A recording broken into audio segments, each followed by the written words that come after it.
Cristian, vino aici alături de noi. Nu fi timid, ai văzut, noi dăm torturi, cântăm la mulți ani. Suntem pașnice. Bine v-am găsit, bună seara. La mulți ani.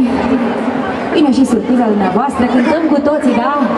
Mulți ani trăiască, mulți